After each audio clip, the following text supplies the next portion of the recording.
Assalamualaikum warahmatullahi wabarakatuh. Perkenalkan, nama saya Beta Nur Insani. Saya mahasiswa Prodi Magister Hukum Universitas Wirraja Madura. Di sini saya akan mempresentasikan hasil tugas metode penelitian hukum berupa proposal tesis. Judul proposal tesis saya yaitu implementasi Undang-Undang ITE dalam penyelesaian permasalahan ujaran kebencian dan dampaknya terhadap kebebasan berpendapat masyarakat. Latar belakang: berkembangnya zaman pastinya berdampak kepada berkembangnya kemajuan teknologi. Dengan adanya perkembangan teknologi membuat kemudahan bagi manusia dalam menjalankan aktivitasnya. Salah satunya adalah dalam melakukan komunikasi dengan antar manusia. Jika pada zaman dulu yang berkomunikasi saja membutuhkan waktu berminggu-minggu karena menggunakan surat.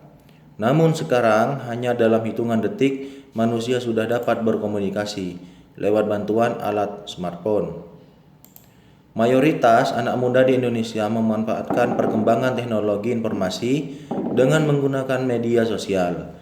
Keberadaan media sosial bagi masyarakat pada zaman modern ini selain memiliki kegunaan, namun juga terdapat dampak negatif yang harus diterima jika tidak bijak dalam menggunakannya. Timbul permasalahan-permasalahan yang diakibatkan penggunaan media sosial yang tidak bijak seperti beberapa kasus pencemaran nama baik, kasus pembulian, kasus ujaran kebencian, dan ancaman kekerasan. Konflik-konflik tersebut sebenarnya dapat diminimalisir apabila setiap pihak dapat menggunakan media sosial dengan lebih bijak.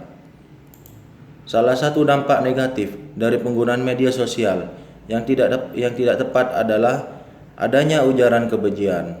Mengungkapkan bahwa ujaran kebencian bermakna sebagai tindakan komunikasi individu atau kelompok dalam provokasi, hasutan maupun hinaan yang ditujukan kepada individu atau kelompok yang lainnya.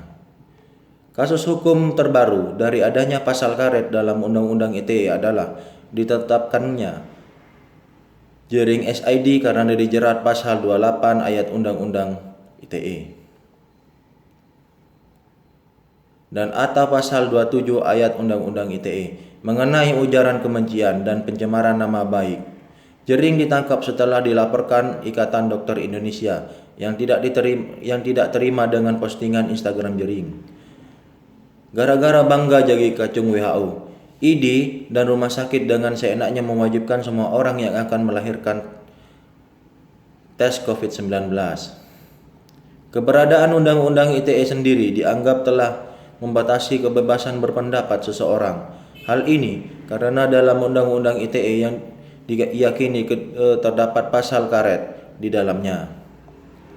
Seperti pasal 27 ayat 3 Undang-Undang ITE yang berbunyi setiap orang dengan sengaja dan tanpa hak mendistribusikan dan atau mentransmisikan dan atau membuat dapat diaksesnya informasi elektronik dan atau dokumen elektronik yang memiliki muatan penghinaan dan atau penyemaran nama baik.